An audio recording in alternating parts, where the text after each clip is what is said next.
네, 이번에는 야당 쪽인 미래통합당의 김병준 후보 캠프에 이병주 기자가 연결돼 있습니다. 전해주시죠. 네, 이곳 세종을 김병준 미래통합당 후보 캠프에는 30명가량의 선거 관계자와 지지자들이 모여 있습니다. 이곳에서 MBN을 비롯한 언론사 출구 조사를 덤담하게 결과를 확인했는데요. 김 후보는 조금 전 이곳 캠프를 찾아서 지지자들에게 고생했다는 격려의 말을 건네기도 했습니다. 앞서 MBN ALS 출구조사에서는 김 후보가 17.1%포인트, 지상파 방송 3사 조사에서는 17.5%포인트 뒤처지는 것으로 나타났는데요. 이에 대해 김 후보 측은 끝까지 개표 결과를 지켜봐야 한다는 분위기입니다. 캠프의 한 관계자는 어디까지나 출구조사일 뿐이라며 겸허하게 개표 결과를 기다리고 있다고 설명했습니다. 세종 지역의 투표율은 전국에서 두 번째로 높았는데요. 사전 투표율 역시 32%를 넘어서며 전국에서 3위 수준이었던 만큼 개표 결과를 끝까지 지켜봐야 정확한 결과가 나올 전망입니다. 지금까지 세종을 김병준 후보 캠프에서 MBN 뉴스 이병주입니다. 네, 이번에는 문재인 대통령의 사과가 있는 경남 양산을 지역으로 가보도록 하겠습니다. 저희 MBN 예측조사 결과로는 미래통합당의 나동현 후보가 김두관 후보를 오차 범위 내에서 조금 앞서는 것으로 나타나 있습니다. 이동아 기자가 김두관 후보 캠프에 가 있는데 분위기가 어떻습니까? 네, 이곳 김두관 후보 캠프는 출구조사 결과가 나오자 긴장감이 감돌고 있는 상태입니다. 지금까지 나온 여론조사 결과 김두관 후보가 소폭이나마 뒤진 것으로 나타났기 때문인데요. MBN 출구조사에선 김두관 후보 48.3%, 나동현 후보 49.1%로 0.8%포인트 차이가, 지상파 3사 출구조사에서는 김 후보 48.1%, 나 후보 48.5%로 0.4%포인트 격차로 초박빙인 상황입니다. 민주당의 경남과 울산 선대위원장이기도 한 김 후보는 출구조사 직후에는 창원에 있는 경남도당에서 결과를 지켜보다 7시가 넘어 자신의 캠프에 도착했습니다. 김 후보는 문재인 대통령의 사저가 있는 양산을 지역은 절대로 통합당에게 내줄 수 없다는 각오인데요. 캠프에서는 이 지역에서 지난 지방선거 때보다 투표율이 높았고 실제 개표에 들어가면 승기를 잡을 수 있다며 희망의 끈을 놓지 않고 있습니다. 초박빙인 만큼 개표 후반부까지 판세가 엎치락 뒤치락하며 오늘 밤까지 손에 땀을 쥐는 승부가 예상됩니다. 지금까지 경남 양산을 더불어민주당 김두관 후보 캠프에서 MBN 뉴스 이동합니다. 네, 이번에는 나동현 후보 캠프에 나가 있는 취재기자 연결하겠습니다. 박상호 기자, 분위기 전해주시죠. 네, 저희 MBN과 지상파 출구조사 결과 비록 근소한 차이긴 하지만 나동현 미래통합당 후보가 승기를 잡으면서 분위기는 한껏 달아올랐습니다. 둘 다 1%포인트도 차이가 안 나 그야말로 초접전이 예상되지만 나 후보 캠프는 승리를 자신하는 분위기입니다. 나 후보는 일찌감치 캠프에 도착해 지지자들과 함께 개표 방송을 지켜보고 있습니다. 개표함을 다 열어봐야 승패를 알 수 있을 것으로 보여 나 후보는 다소 신중한 모습입니다. 나 후보는 그동안 양산 토박이임을 강조해 왔는데 이번엔 꼭 낙동강 벨트의 최전선을 사수하겠다는 각오입니다. 양산의 투표율은 66.7%로 지난 총선에 비해 10%포인트 이상 높습니다. 높아진 투표율이 어떤 결과로 이어질지도 관심입니다. 지금까지 경남 양산을 미래통합당 나동현 후보 캠프에서 MBN 뉴스 박상호입니다. 예, 개표가 속속 진행이 되면서 일부 지역에서는 당선 확정이 나오기도 했고요. 유력도 이제 서서히 좀 나오는 분위기인 것 같습니다. 앞서 제가 저희 MBN 출구 여론조사 결과를 전하면서 인천 연수울에 민경욱 후보가 좀 정일영 민주당 후보를 앞선다 이렇게 얘기를 했는데 사실은 좀 뒤바뀌었습니다. 정일영 후보가 저희 MBN 조사 결과에서는 앞서는 것으로 나왔고 지상파 3사에서는 오히려 민경욱 미래통합당 후보가 앞서는 것으로 좀 나왔습니다. 그 부분은 좀 바로 잡고요. 일부 지역에서 당선 확실 또 당선 유력도 등장하고 있어서 선거 개표 상황이 매우 궁금해집니다. 다시 한번 선거 상황실 연결해 보도록 하겠습니다. 나와주시죠.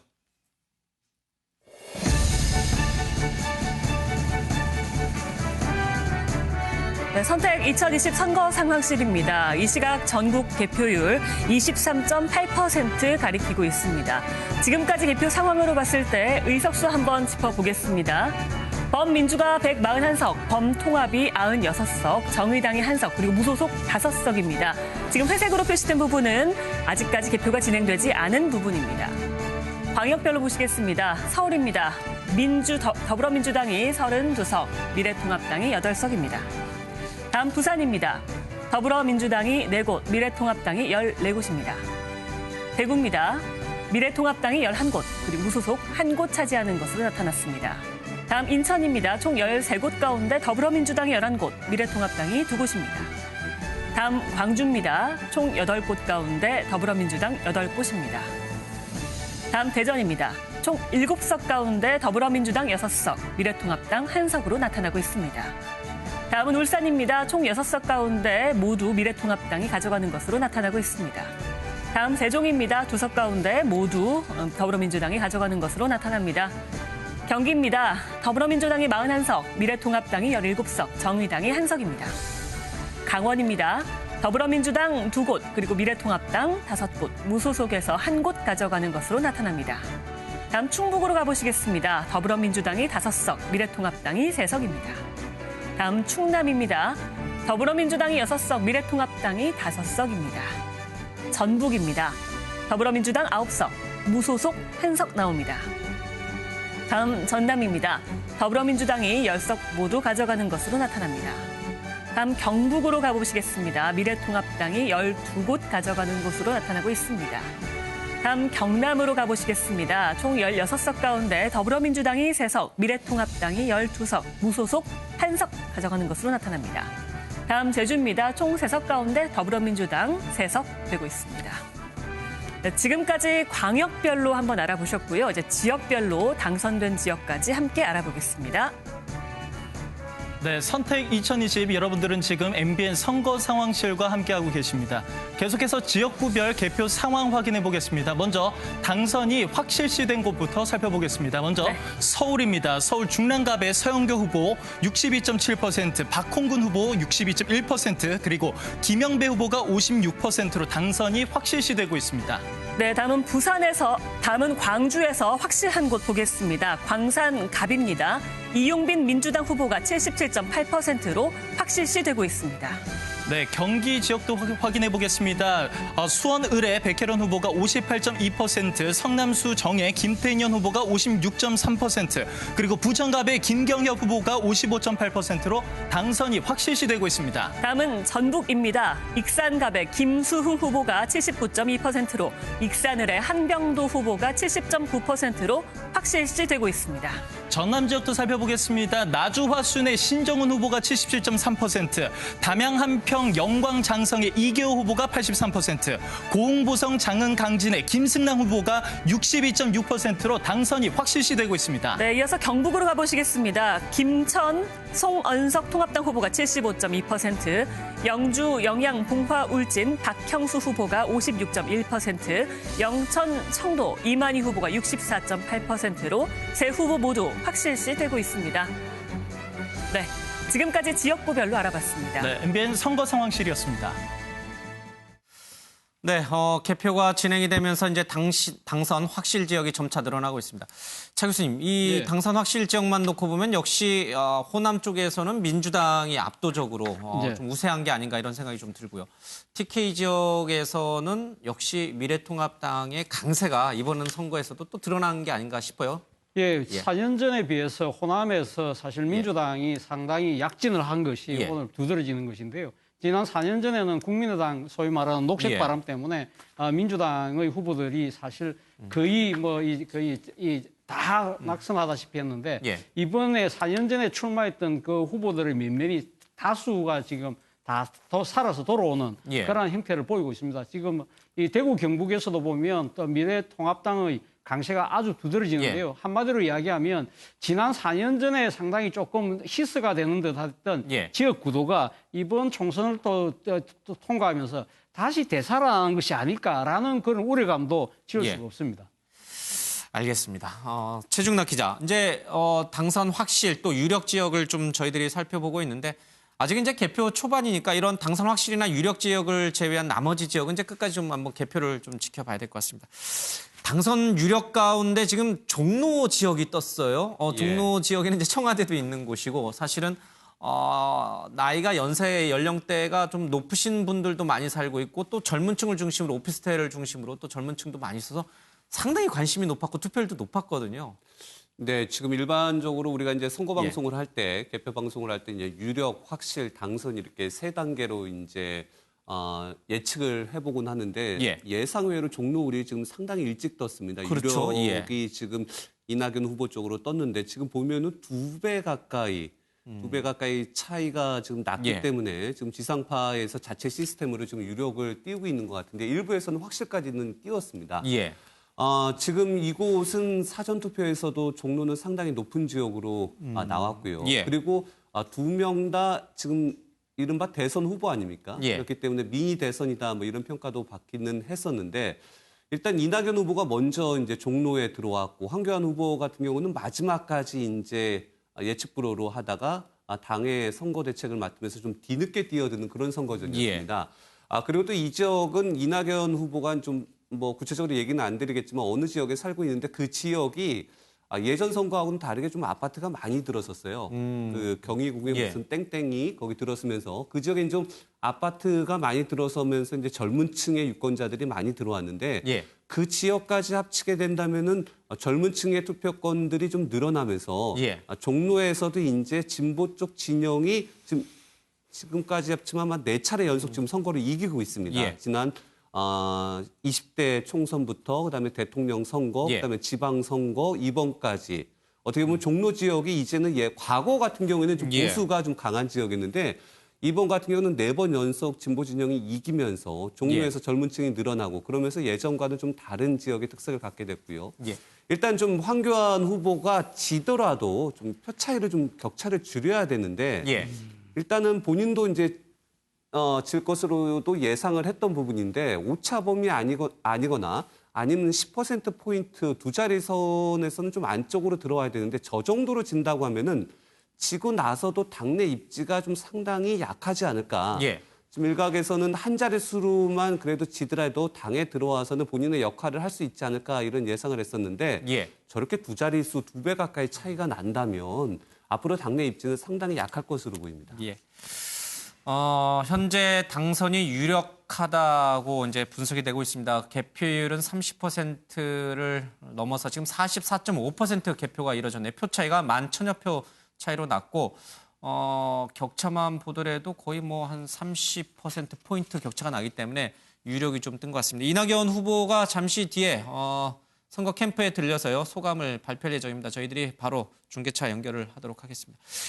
이종근 위원님, 저 정도가 되면은 사실은 많은 분들이 예상했던 것과는 크게 좀 다르지 않을까.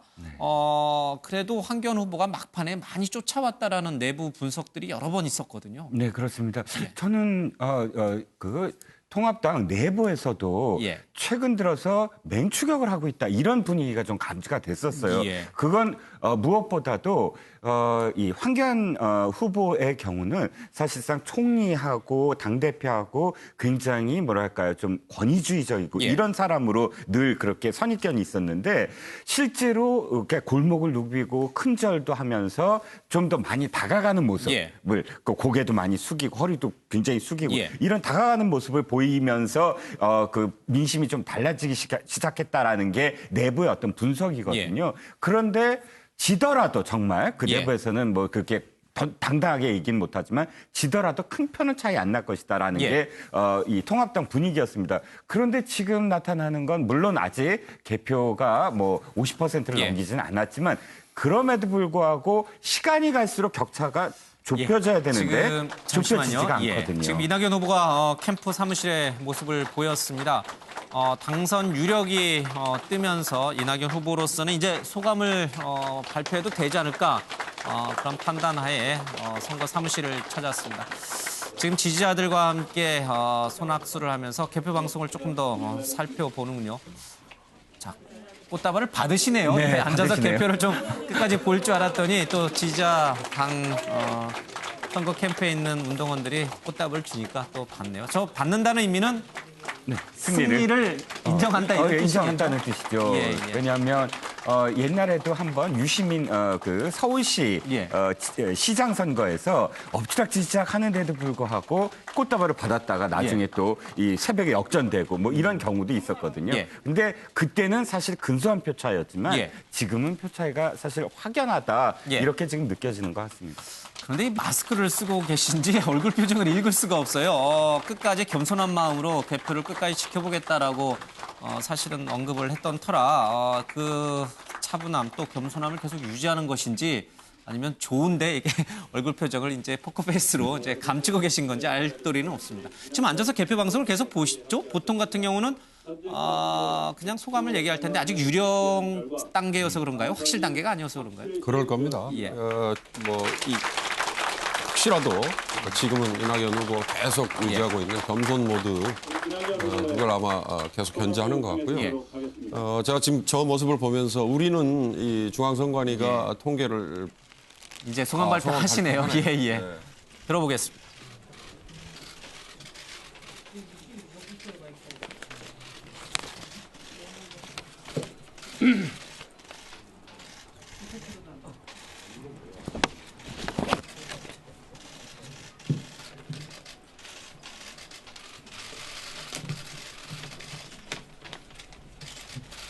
막중한 책임을 온몸으로 느낍니다. 국민 여러분께서는 코로나19가 몰고 온 국가적 재난을 극복하고 세계적 위기에 대처할 책임을 정부 여당에 맡기셨습니다. 그런 국민의 명령을 받들어 집권 여당의 책임을 다하겠습니다. 부족한 저에게 국회의원의 일을 맡겨주신 종로 구민께 감사드립니다. 종로구 국회의원의 임무를 성심으로 수행하겠습니다. 저희 더불어민주당과 더불어시민당에 많은 의석을 주신 국민 여러분께 감사드립니다. 코로나19와 경제 위축이라는 국난의 조속한 극복에 혼신의 노력을 다하겠습니다. 다른 국정과제의 이행도 소홀히 하지 않겠습니다.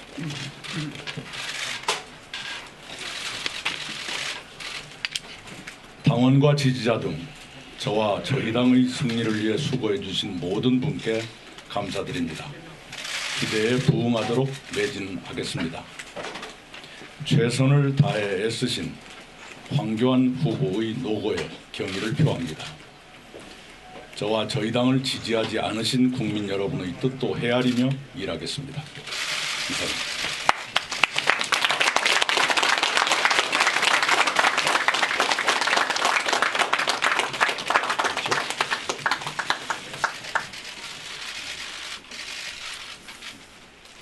네, 이낙연 후보가 당선 확실히 떴습니다. 그래서 지금 소견을 발표를 했습니다. 더불어민주당, 더불어시민당에게 응원을 보내준 국민 여러분께 감사하다 이런 표현을 했고요. 또 종로 지역구 의원이 됐으니까 지역 현안을 잘 챙기겠다 그런 말씀도 했습니다. 또 같이 끝까지 경쟁을 했던 황교안 후보에 대해서 경의를 표했고 국가적으로 좀 더 열심히 일할 수 있도록 하겠다 이런 소감을 발표했습니다. 상당히 좀 차분하게 얘기를 하면서도 사실은 이제 아직 개표가 초반이라 저희들도 지금 뭐 이렇게 패했다, 이겼다 이렇게 단정적으로 얘기하기가 굉장히 어려워서 조심스럽게 방송을 하고 있는데 정작 이낙연 후보는 압승을 거둔, 압승의 선거 지지를 보내준 국민 여러분께 감사하다라고 하면서 사실상 선거 승리를 선언을 해버린 셈이 됐어요. 그러니까 본인의 선거니까 그런데요. 제가 아까 잠깐 말씀드리려다 말았습니다만 미국 같은 경우는 양자 대결이 대부분이잖아요. 민주당 대 공화당. 대개의 경우에 본인 스스로가 내가 이겼다고 선언을 하기 전에 상대 후보가 내 패배를 인정한다라고 얘기를 합니다. 그렇습니다. 그게 대개 승패를 이제 선언하는 분기점이 되는데 종로 경우는 9명의 무소속 후보가 있었고 그리고 나머지 무소속과 군소정당 후보가 있었고 지금 양자 대결이 거의 가까웠기 때문에 황교안 후보의 입장 표명이 사실은 먼저 있는 게 어찌 보면 더 나았을 수도 있지 않았을까 싶은 생각이 드는데 뭐 이긴 쪽에서는 당연히 이긴 쪽이 먼저 승리의 기쁨을 표출을 하고 싶겠죠. 근데 이낙연 후보의 지금 소감을 들어보면 단순히 지역구에서 저를 뽑아주신 거 감사합니다. 이거보다는 조금 더 높은 차원의 얘기를 하잖아요. 이제 본인이 뭐 민주당 내에서 8월에 전당대회가 있을 거라고 하고 그게 더 당겨질 수도 모르겠습니다만 뭐 당대표로 나설 수도 있을 거고 아니면 당대표가 아니라 아예 이제 대선 캠프를 차려서 대권 후보로서의 길을 걸을지도 모르니까 이제부터는 한마디 한마디가 다 그 무게감이 서로가 인정을 하겠죠. 알겠습니다. 대선으로 가는 중요한 고비를 이낙연 후보는 넘은 셈이 됐고요. 황교안 후보는 또 다른 가시밭길을 가지 않을까 이렇게 예측이 됩니다. 예, 지금 이낙연 후보가 오늘 좀 누워서 지금 당선에 대한 소감을 이야기하면서 종로에 대한 이야기를 먼저 한 것이 아니라 전체적인 판세에 대해서 아마 상당히 먼저 논평을 했다. 했어요. 전체 판세가 사실 출구 여론조사만 나왔을 때만 하더라도 상당히 신중한 모습을 보였거든요. 출구 조사일 뿐이다. 좀 더 지켜보자고 했지만 지금 9시, 10시도 채 안 된 시점에 전체 판세에 대해서 이 상당히 승리한 부분에 대해서 국민들의 지지를 감사해야 한다. 이 이야기는 본인이 지금 단순하게 종로 후보만 아니지 않습니까? 지금 여당의 선대위원장으로서의 전체적인 판세가 이제는 확실하게 승리를 거머쥐었다는 그런 자신감의 표현을 한 것이 아닐까 생각이 들고요. 두 번째로 지금 이제 종로에 대한 승리에 대한 기쁨을 이야기를 했습니다만 오늘 지금 전체적인 모습 앞서 말씀하셨지만 상당히 신중하다. 상당히 말씀을 잘 하시는 분인데 오늘 꼼꼼하게 메모를 해서 그 메모를 보고 읽는다는 그 자체는 아마 자신의 정치적 무게가 가지는 그러한 이 말의 무게 그 부분에 대해서 상당히 자신이 좀 더 신중하게 가야 되겠다는 생각을 하고 있는 것 같고요. 그리고 또 황교안 대표에 대한 이 패자에 대한 나름대로 배려 이러한 부분들은 모르겠습니다. 앞으로 지금 여당이 뭐 나중에 좀 상당히 큰 승리를 하는 것처럼 보이는데 이 부분이 앞으로 향후 야당과의 관계에서 협치와 포용으로 갈지 그건 한번 지켜보겠습니다. 이낙연 후보의 얘기를 좀 들어봤고요. 서울 지역의 다른 격전지도 조금 하나 더 살펴보도록 하겠습니다. 지금 동작을 지역에서는 판사 출신의 이수진 후보와 나경원 미래통합당 전 원내대표 간의 대결로 상당히 좀 뜨거운 관심을 모았어요. 어떻게 될까? 정치 신인 때 또 사선 의원 출신 굉장히 중량감 있는 중량 정치인의 대결인데 지금 개표가 7.9% 진행된 가운데 나경원 후보가 이수진 후보를 500여 표 차이로 앞서는 것으로 나왔습니다. 최중락 기자. 근데 저희 MBN 예측조사에서는 이수진 후보가 좀 앞서는 것으로 나왔죠. 그렇죠. 지금 저희 MBN 조사 결과뿐만 아니라 지상파 3사에서도 그동안의 여론조사 추이보다 더 벌어진 걸로 지금 출구조사가 나와 있습니다. 그래서 이수진 후보가 10%포인트 정도까지도 앞서는 걸로 일단은 출구조사 결과 나와 있는데 뭐 저 지역 같은 경우에는 지금 개표가 얼마 되지 않은 상황인 것 같아요. 개표 좀 전에 초반이에요. 잠깐 보니까요. 그렇기 때문에 아직까지는 누가 이기고 있다, 앞서고 있다라고 좀 예측을 하기는 힘든 상황이고요. 아시다시피 저 지역 같은 경우에는 이제 판사 선후배지간 그리고 초년생과 뭐 중진 의원, 원내대표 출신 간의 대결이어서 상당히 좀 관심이 높았고요. 또 저 지역 같은 경우는 예전에도 재보선이 좀 많이 치러지는 지역이었고 막판까지 단일화 논란이 되고 있었습니다. 그래서 동작 같은 경우에는 과거에 진보 진영에서 이제 좀 분리가 되면서 표가 분산되면서 졌던 지역구이기도 하고요. 그런데 이번에는 이수진 후보가 초년생이지만 그쪽으로 좀 집중이 되면서 일단은 앞서는 것으로는 나오고 있습니다. 근데 뭐 개표 결과를 한번 계속 지켜봐야 되겠죠. 서울 지역 하나만 더 살펴볼까요? 광진을을 빼놓을 수가 없어요. 여기는 청와대 2부로 통했던 고민정 후보와 또 서울시장까지 경험을 했던 오세훈 후보 간의 대결인데 이 지역은 저희 MBN 예측조사에서는 이 고민정 후보가 앞서는 것으로 나왔습니다. 그런데 지금 개표 초반에는 이 시각 현재 개표 상황만 놓고 보면은 오세훈 후보가 좀 앞서고 있고요. 뭐 이것도 마찬가지로 지금 이거 동작을처럼 뭐 지금 개표 초반이기 때문에 지금 어느 한쪽의 후보가 뭐 완전히 뭐 이긴다, 유력하다는 이야기는 할 수는 없는 상황이고요. 일단은 뭐 출구 여론조사상을 본다고 한다면 고민정 후보가 MBN 출구 여론조사뿐만이 아니라 지상파 3사까지 다 앞서는 걸로 나왔기 때문에 상당히 지금 고민정 후보의 선전이 아마 기대를 아마 민주당 쪽에 크게 하고 있는 것 같아요. 그리고 민주당 입장에서는 사실 이 지역이 상당히 중요한 지역이었거든요. 어떻게 보면 뭐 나아가서는 수도권 전체 판세를 좌지할 수 있는 하나의 가장 큰 시금석이 되는 지역이라고 했는데 일단 출구 여론조사가 앞서는 걸로 나와 있기 때문에 전체적인 판세를 반영하고 있다. 그러한 의미로 받아들인 것 같고요. 특히 무엇보다도 이번에 지금 뭐 종로에서는 황교안 후보가 만약에 지금 이 이낙연 후보에게 큰 표차로 질 경우에 만약에 오세훈 후보가 이 광진을에서 당선이 될 경우에는 유력한 차세대 주자로 보수의 차세대 주자로 떠오를 수 있는 상황이었는데 만약에 지금 이 출구 여론조사대로 고민정 후보가 만약에 예. 이길 경우에는 상당히 보수 진영에 있어서는 차기 대권 주작가들의 이 상당한 부진에 따른 예. 일종의 보면 인재풀이 상당히 축소되는 그런 결과를 갖고 예. 있습니다. 그런 측면은 보면 미래통합당 입장에서는 큰 손실이지만 거꾸로 이야기하면 이 지금 더불어민주당 입장에서는 일종의 망해의 소득까지 올리는 그러한 결과를 낳을 수 있겠다는 생각도 듭니다. 알겠습니다. 대구 지역에서는 김부겸 후보, 주호영 후보, 또 홍준표 후보 사실 차기 대권 도전을 다 선언했던 분들이 다들 뛰어들었어요. 판세가 굉장히 궁금해집니다. 네, 지금 대구에서는 지난번에 그러니까 예. 주석을 더불어민주당이 가져갔지 않습니까? 김부겸 후보나 혹은 홍은학 후보 그런데 지금 출구조사에 따르면 굉장히 큰 격차로 뒤지는 것으로 나옵니다. 예, 지금 이제 개표 초반이니까. 개표 초반이니까 이제 출구조사에서는 그렇고요. 그리고 이제 수성을이 관심이에요. 예. 만약에 지금 오세훈 후보가 지금 출구조사대로 되고 또 황교안 후보가 그렇게 된다면 예. 가장 또 대선 주자급으로 이야기되던 홍준표 후보가 만약 수성을에서 돌아온다. 그러면 예. 또 다시 이제 그 당권에 대한 도전을 또 하게 되는데 예. 지금 출구조사에서는 사실 혼전이거든요. 예. 그래서 수성을도 끝까지 지켜봐야 되는 그런 상황이 됐습니다. 목포에서는 진짜 정치 10단이라 불리는 박지원 후보가 고전하는 것으로 출구조사 결과에 나와요. 뭐 박지원 후보뿐만 아니라 민생당이 거의 지금 제로라고 예. 출구조사 예측이 나올 정도니까 예. 민생당이 지금 통하지 않는 거고요. 예. 저는 기왕 이 얘기하면서 예. 결국 이 선거 이대로 만약에 예. 출구조사대로 간다면 결국 거대 정당 두 정당이 국회를 거의 차지하는 셈이 예. 되는데 그렇게 되면 캐스팅 버터나 완충지대가 없게 되지 않습니까? 예. 어찌됐든 국회가 그냥 전면 충돌만 하는 예. 상황이 만약에 되풀이 된다면 예. 그건 국민이 원하는 게 아닐 거예요. 인사 문제라든지 아니면 국회 법안 처리라든지 이런 거에서 의원들에게 소신 투표를 할 수 있게 예. 한다든지 뭔가 우리도 이제 정당 문화가 좀 바뀌는 그런 계기가 좀 됐으면 좋겠습니다. 예. 자, 개표가 계속 진행이 좀 되고 있습니다. 잠시 뒤에 돌아오겠습니다. 네, 밤 10시를 향해 가면서 당선 윤곽이 서서히 드러나고 있습니다. 끝까지 MBN과 함께 개표 결과 지켜보시죠. 저는 여기서 물러갑니다. 고맙습니다.